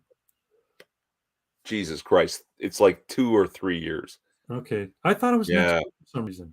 Fuck. No, they're just the parties are in chaos and they're fighting for dominance over nothing. And yeah, it's easily 2 years. Okay. Frank Blaskowitz, sorry if I'm saying your name wrong. My main concern with the Daily Wire is the potential of getting fire from behind from them participating in politics. So I'm guessing this is a reference to the banner that I put up. What is a woman? I'd like you to expand on that a little bit more, Frank. I'm not sure what you mean. All I'm talking about is the documentary that Matt Walsh put out that apparently is getting rave reviews. I have not seen it yet, but I used to have a subscription to the Daily Wire. I used to watch all their shit. It expired. I think I'm going to renew it so I can watch a lot of their media. I did watch the superhero movie they made. What was it called? Meet the something? I can't remember what they're called. They did a superhero sort of comedy with Carrie Elways. It was really good. Can't remember what it's called. Meet the. Anyway, if you become a subscriber to the Daily Wire, you get access to all of their Hollywood style content as well. So yeah, I want to watch it because I'm hearing great things about it. Lauren Southern did a video on it. Tim Pool can't stop talking about it. So, Irving, do you know what a woman is? Noun. Adult human female. Thank you. Is that so fucking hard? No, and I mean, it's a meme I saw a long time ago now, like Democrats over a period of time. Yeah. Going back to Anita Sarkeesian, if you remember this bitch. Believe all women. And then it was what's the woman? Joe Biden is accused of fingering some girl against her will. Yes. Yes. Believe some women. And then yes, of course, the new Black female, is she a lesbian too? Supreme Court justice? Right. What's a woman? Yeah. Exactly. Fucking Democrats. Well, this is it, right? But no, yeah, I mean, it's absolutely insane that we're at this point now where people have to ask questions about fundamental reality. Look, there are people who suffer for many reasons, and yeah, there's my guy. Look, I may be evil and from Toronto and the worst kind of human being, but here we can agree to agree. Where was I going with this? There are people who suffer. And with this gender dysphoria thing, Used to be this called, is the in the DSM-4, I think it was called gender identity disorder. and now it's no longer in there, because if it was in there, we would have to accuse all the surgeons and psychologists of enabling. So they had to remove it to protect themselves. Right. Because if someone says, Jesus, I think there's a group of secret, unidentifiable people that are after me and they're going to harm me. Right. And the doctor came out and said, well, then we need to get you a security detail and a panic room right away to make you feel safe. Right. That doctor would be stripped of their capacity to treat people, right, because you don't enable these kinds of things. It's called collaborating with the illness. And gender dysphoria or gender identity disorder is the only illness that apparently the treatment is to lean in. Yeah. And collaborate with the illness. Except now it's not an illness, so you're not collaborating with the illness. It's a constellation. Gender is a constellation. It's not even a spectrum. And what's amazing is that there are literally 0 people that experience gender dysphoria, gender identity disorder, that presents with that alone. Right. It they have always presents in the presence of other things. And apparently, one of the things that is most prevalent is fucking autism. Yeah. That autistic girls might think they're boys. Right. When in reality, they just like playing hockey. Or with trucks and God, I'm aging myself. The toy Constructs. Yeah. You remember that shit? Yep. No, it's a really bizarre kind of paradigm we're in right now, where this is like the question. Now, it's a good tack. Like the documentary is a really good approach to the whole issue, because all he does is go up and ask people, what is a woman, and let them answer. It's really smart, because the fact of the matter is, when you're ideologically possessed with this notion, you can't answer straightforward. You have to give some sort of convoluted thing. And when you press them on some of the discrepancies in the logic, they get really upset and they accuse you of all sorts of terrible things. So I made a tweet saying, now that we know that this works, what we need to start doing is start asking Democrats and gun grabbers, what is an assault weapon? And have them try and define it, because they can't. Oh, Crowder did something like this. Yeah. With his, people talking about doing basically ripping off Matt Walsh and doing what is an assault weapon documentary, right? In the same vein. Do it, man, because the fact matters, it's when you. The problem is that there's been, for too long, people just said, oh, well, you're speaking your truth. Hey, everyone's entitled to their opinion. No, you are entitled to your opinion, but you have an obligation to yourself and to society at large to modify your opinion when you're faced with different facts. When you're educated and you learn, hey, wait a second, my opinion was based on incomplete knowledge. I have to rethink this. Motherfucker, we But when tried you're Twitch that one ideologically time. possessed, you don't have to do that. You just have to say, I can speak the talking points, I can speak the rhetoric, I can parrot what I read in this, book by this lesbian basket weaver, and now I know what the answer is to any of these questions. It's like apologia, apologia. Sure. It's apologism, right? It's being an apologist for a doctrine or a dogma. You're not engaging in any intellectual pursuit. You're not engaging in any thought. You're just being an apologist and spouting rhetoric and parroting things for the benefit of an ideology or dogma or a doctrine. Do you remember that time we did Twitch and there was that dude that just showed up Yeah. and was like, "What do you think about flat Earth?" Yes. I know IRL flat earthers. They have told me their beliefs about the size and distance of the sun, Yeah.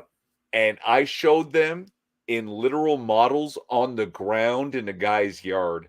I used string and a basketball, and I just was like, look, what you believe is not possible. Right. It doesn't stop them.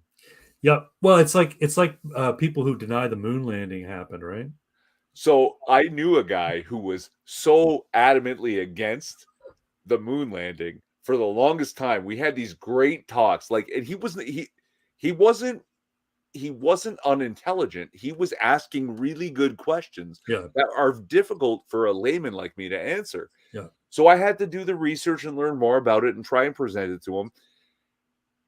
And this guy one day came to me and was like, "I need you to talk to my buddy because he thinks the earth is flat. Also, I'm pretty sure I was wrong about the moon landing."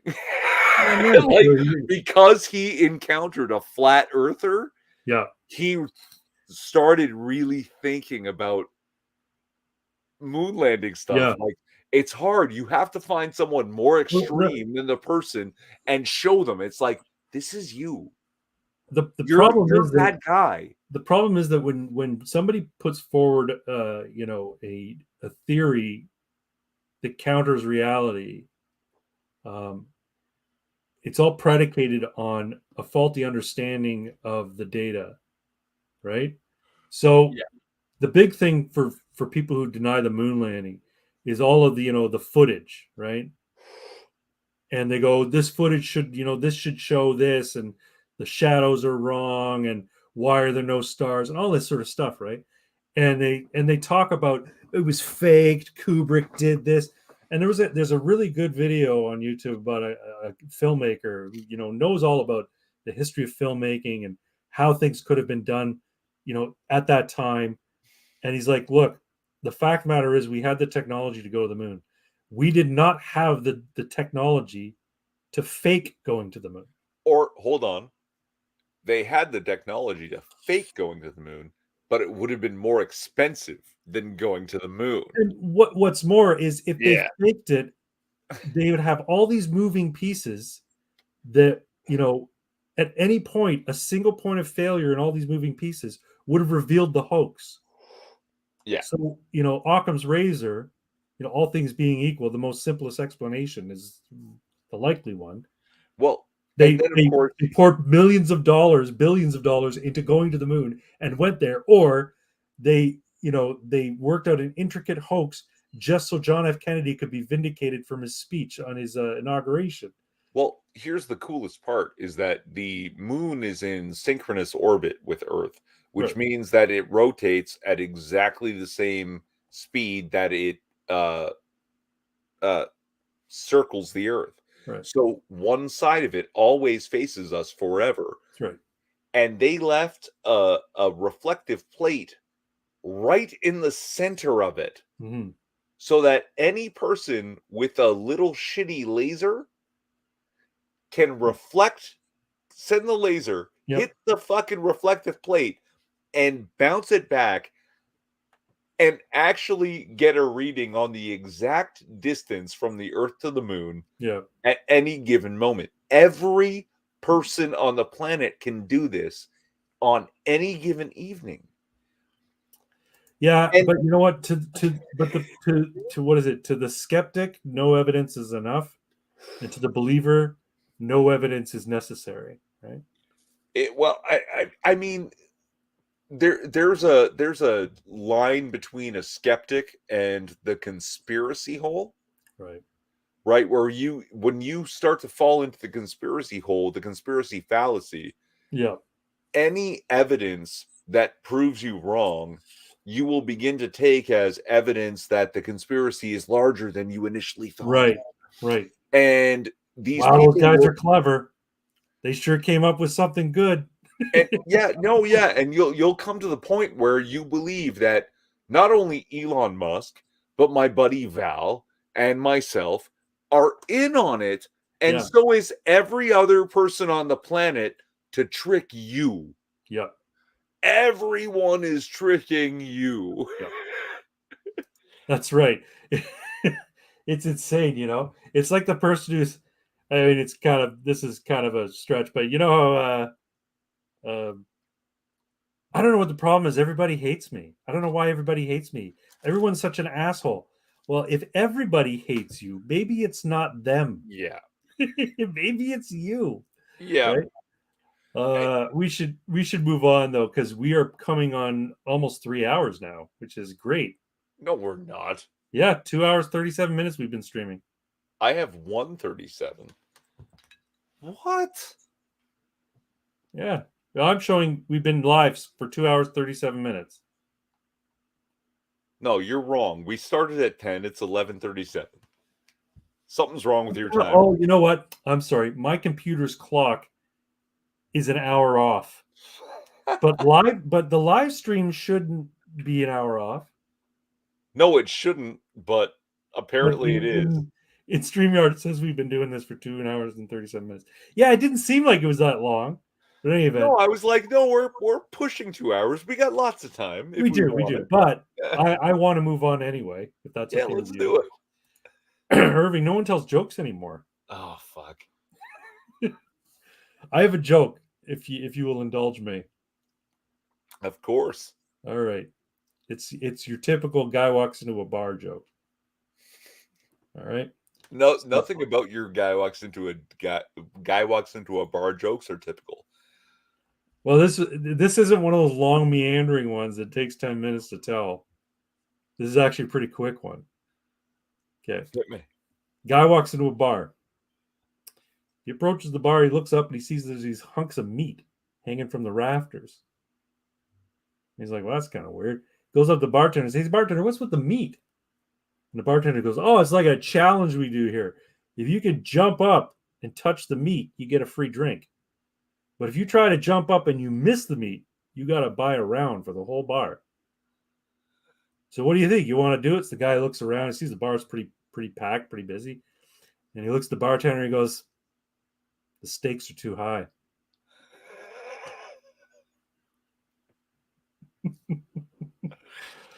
Eh? Come on, that was a good one. Come on. You're a master of dad jokes. I'll give you that. I know. You know what? I don't know what it is, but corny jokes make me fucking howl. They're so good. Yeah, I don't know why. They're so good. I really like them.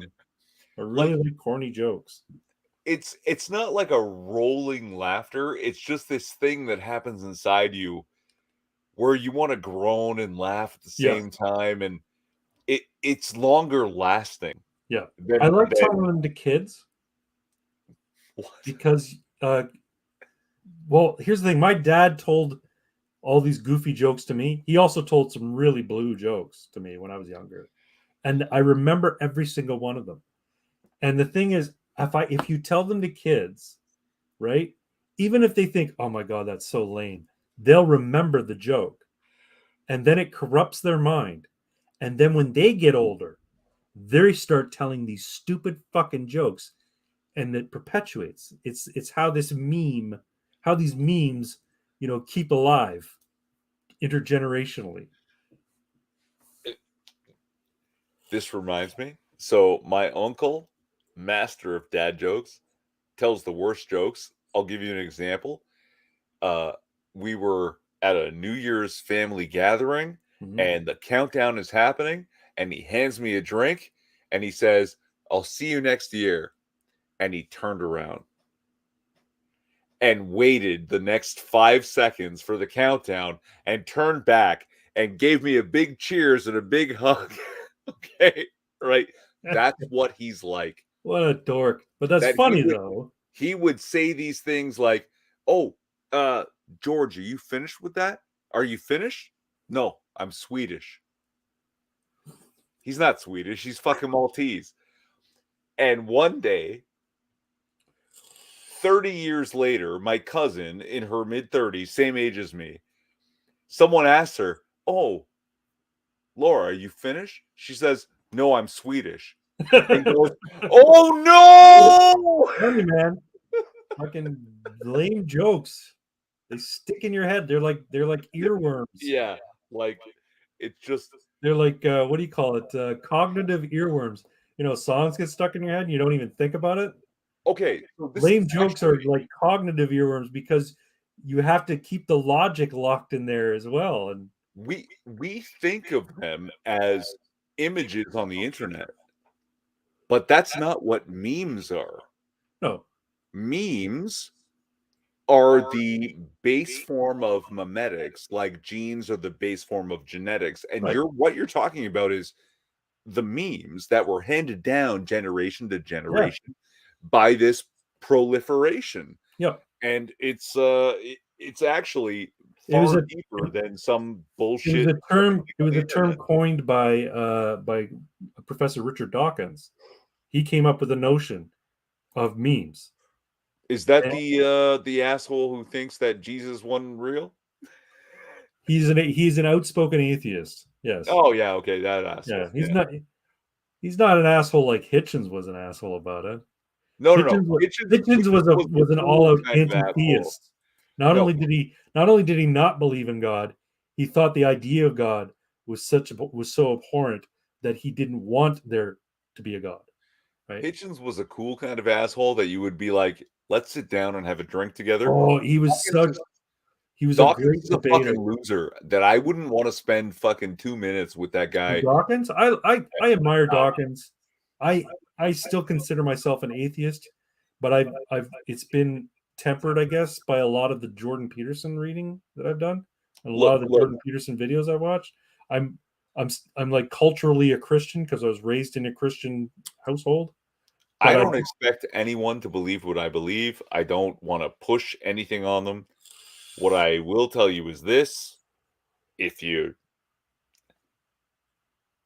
someone came to me and said, "Look, if you believe Jesus was a guy and the Messiah and stuff, we're gonna pin you down and whip you until your fucking ribs are exposed, and you'll probably die of this, and it could take days, maybe weeks, right, who knows?" I'd be like, Jesus, who? What? I don't know any Mexicans. Hundreds of people were scourged to death because they refused to renounce what they saw of the death and resurrection of a guy named Jesus. yeah,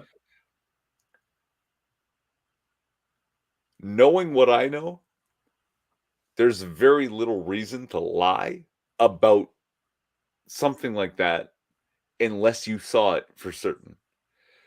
And that's where my journey into this shit began. It took a long time, took a lot of reading, but Jesus is my homeboy. And sorry, Jesus, I'll tell you right now, if somebody says, hey, you're gonna have to do what they did.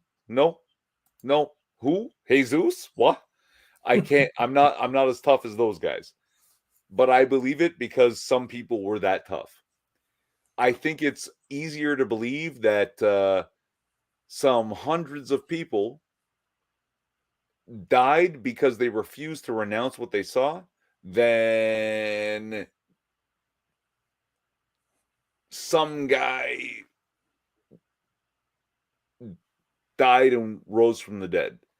Well, at the end of the day, what it comes down to is basically, regardless of whether it's real or not, the historical and societal impact of the story of Jesus Yeah, is too big to ignore. It doesn't speak yeah. to the historicity of the man, but it does speak to the importance of the Jesus mythos, The right? the the stories are beautiful, and don't try to compare Old Testament, New Testament, these weird, like pulling one thing from 6,000 years ago and comparing it to something 2,000 years ago. Just read Jesus' story and try and tell me that the guy Jesus wasn't like a legit good dude Yeah, who he was comes for across your that way for freedom. sure. Frank, I Like, think you're talking about the most recent discussion that Peterson had with Dawkins. I listened to it. It's good. He does go down a rabbit hole. It's pretty, like, I've never heard Peterson get so sort of like wrapped up in his thoughts talking, because I think he really does respect Dawkins. But Dawkins held him to task for some of the things he said in the past. It was a good. It almost seemed like Dawkins was a little bit uncomfortable with the whole thing because Peterson was very, very wrapped up in the discussion, and Dawkins seemed to have less invested in it. Maybe it's just a result of his see, stroke, so I don't know. But it was a good discussion. Yeah, I enjoyed it. And DB Serially, oh she, what's up? Thank you for coming by. Thank you for coming into DB, the what's up? Thank you for coming into the chat. Oh, speaking of which, speaking of people popping by, there is a Canadian YouTuber called Clyde Do Something. I don't know if you've seen his stuff. He's out in West. He's in BC, I think. Anyway, I've been watching his stuff lately. He's very much like the Quartering, but he's Canadian and it's very Okay. politics heavy. He basically talks about a given story. He shows clips from something and he gives his thoughts. I like his stuff.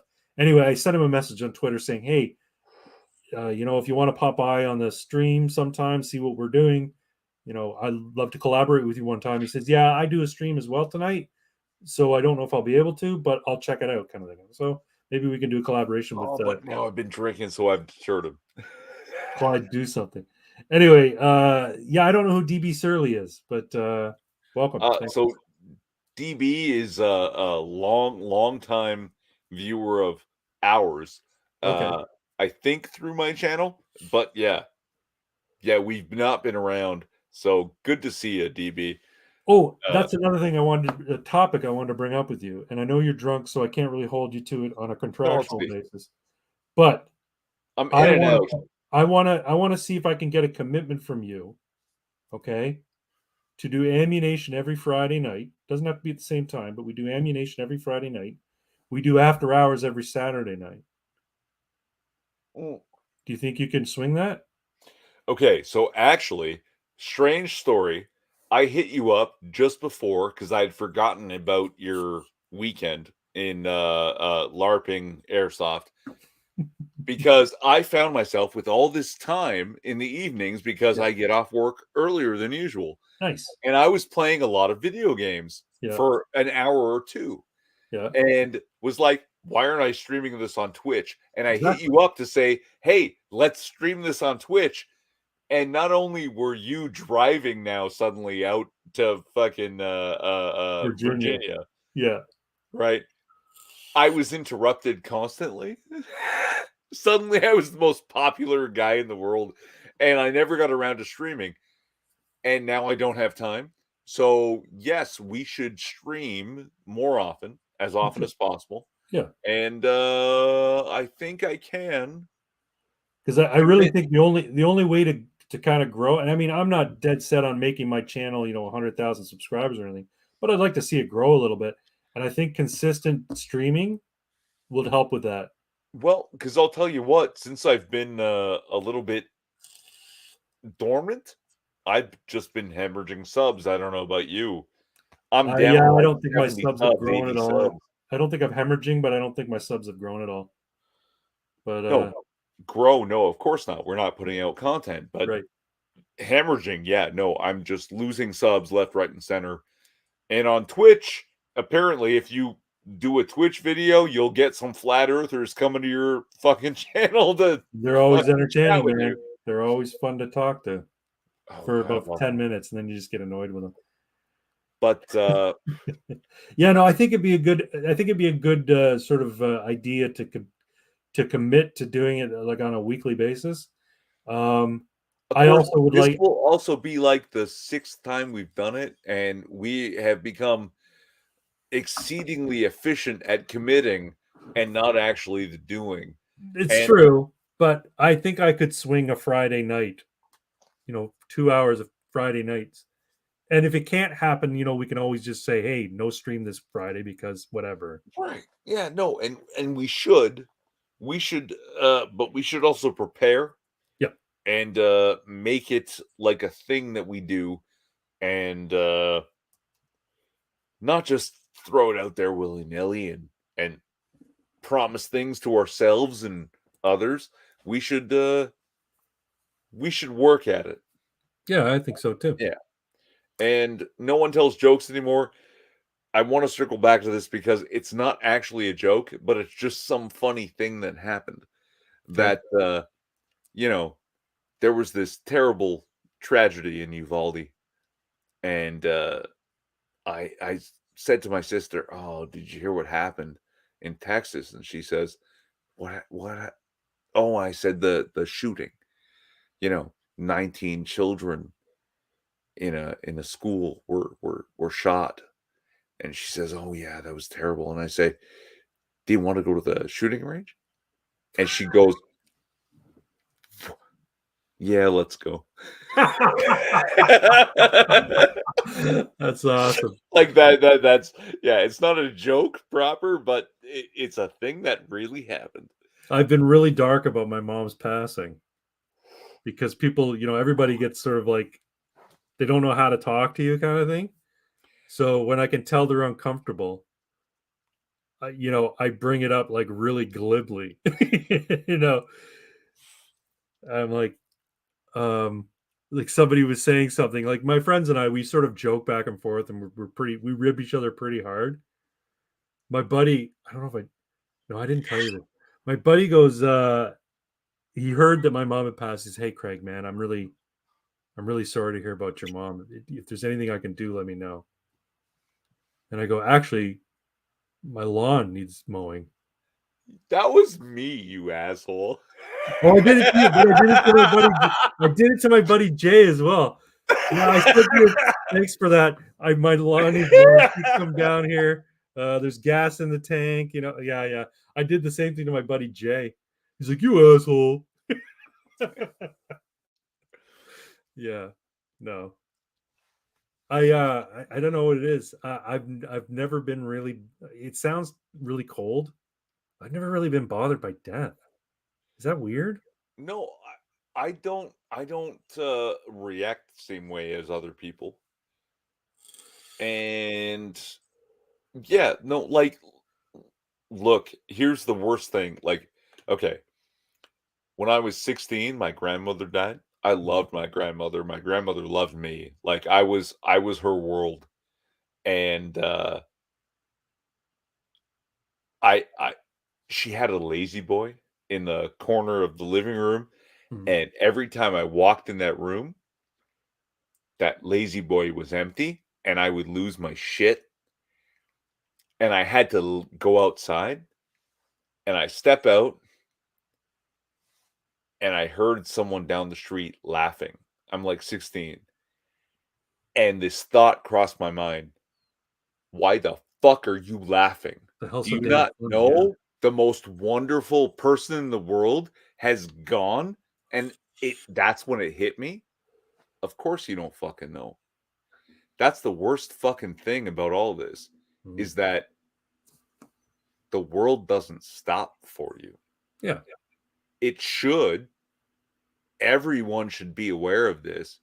They should feel the same thing you're feeling because this is a wonderful person yeah, and they deserve your respect too, but you don't know it and you have no reason to know it. And it was this like weird bittersweet thing at 16 yeah, that like, oh shit, of course I can't expect that from you. yeah. And since then,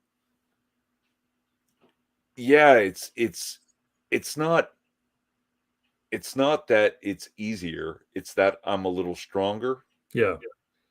right? Like you go to the gym day one, 100-pound bench press is hard as fuck. Hmm. Day 100-pound bench press, you can do it.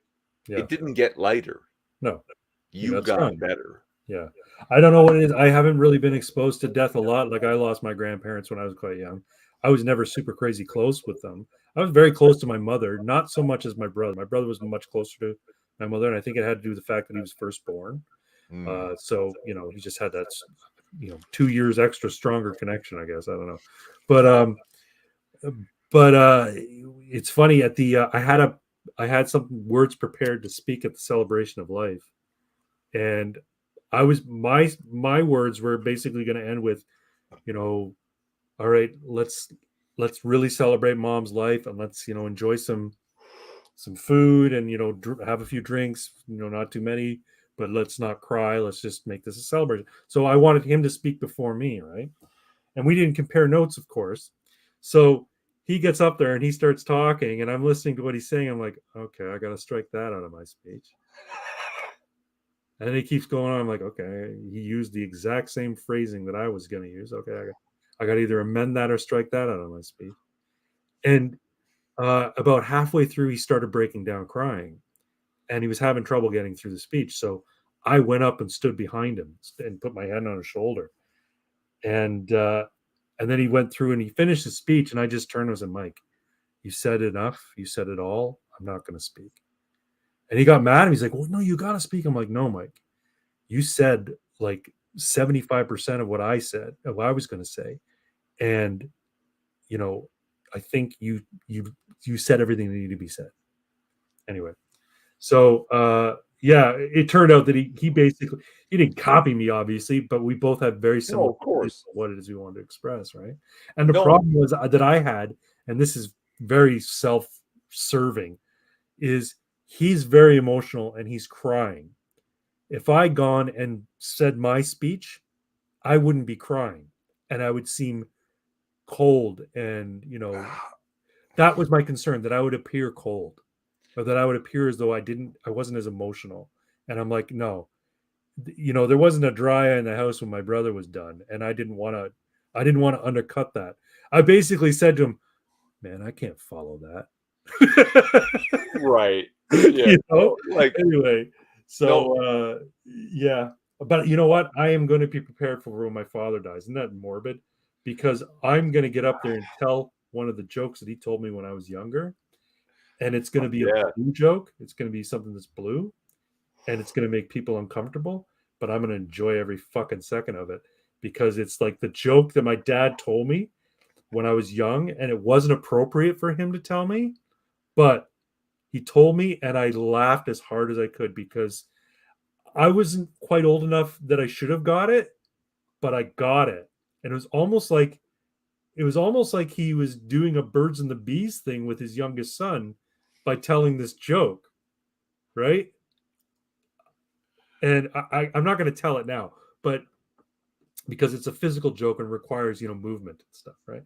Anyway, but it was kind of a birds and the bees joke, and I got it, and I really, really, it was almost like he told this joke, and I connected with the guy, because it sort of hit me. It's the same sense of humor that I kind of have, but anyway, No.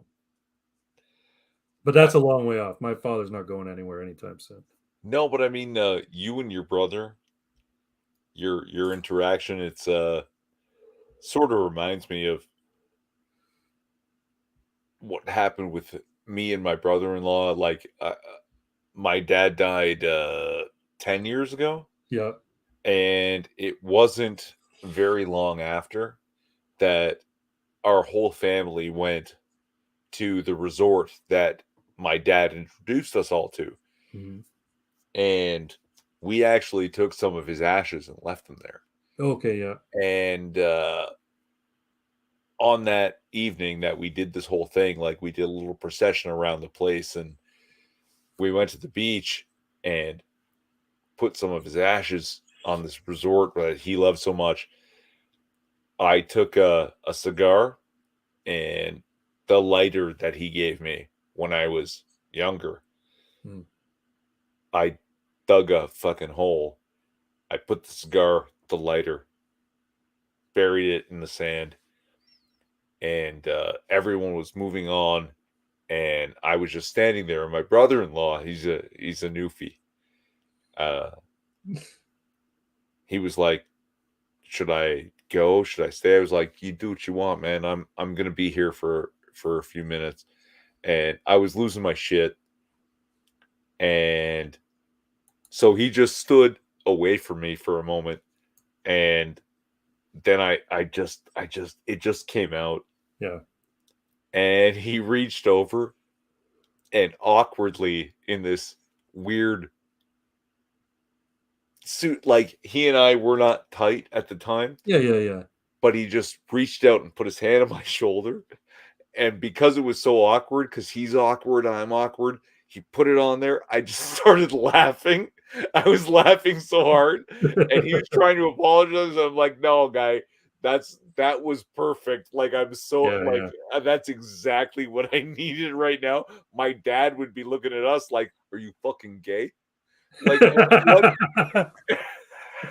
Well, the funny thing is, even though I didn't speak, my a long time friend of the family later at my brother's house said, Craig, you going up there in the middle of Mike's speech and putting your arm on his shoulder said more than you ever, said everything that needed to be said. Yeah, Because yeah. apparently it caused people to cry when I did that. I'm like, oh, cool. I didn't even have to fucking say a word. And I made people cry.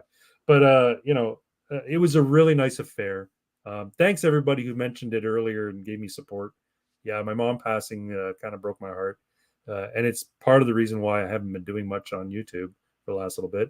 The last 6 months have been dominated by caring for my mother and then watching her go. So, If nothing else, you're just fucking busy, man. Like I'm not that shit. busy. I'm more lazy than I'm busy. No, like But I've been busy with this. Absolutely. Yeah. it cuts in. It cuts in. It's Anyway, okay, so we're just past 2 hours. I don't really have much to say, and I think maybe we should call it. What do you think? yeah, I'm good. All right, folks, I really appreciate you all coming by. I think at one point we had 9 or 10 people here watching. We're down to 5. I appreciate everybody coming in and watching. And if you're watching this after the fact, I hope you enjoyed it. Please keep an eye on this channel. There'll be more content coming out shortly.